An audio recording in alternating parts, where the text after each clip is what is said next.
Sziasztok, Bartol és Balázs vagyok, és a VHS Sports Nonprofit Egyesület szervezésében létrehoztuk a hokieq.hu fejlesztési programot. Az elit szinten ma már mindenki technikás és robbanékony, ezért a különbséget egyre inkább az adja, hogy ki látja át hamarabb a helyzetet, és ki hoz jobb döntést nyomás alatt. De figyelj, mert ez nem egy videójáték. Ez egy tudományosan igazolt, struktúrált, fejlesztő rendszer, amit kifejezetten az utánpótlás számára hoztunk létre. Használd otthoni fejlődésre, meccsre, vagy akár edzés előtti ráhangolódásra. Napi mindössze 15-20 perc ráfordítással óriási fejlődésen fogsz keresztül menni.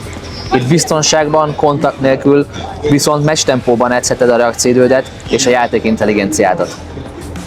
Légy kitartó, mert a világ legjobbjai nem attól profik, hogy mindig nyernek, hanem minden nap tesznek egy kis lépést a fejlődés irányába. Kezdjük el, csatlakozz és hozzuk ki belőled a maximumot.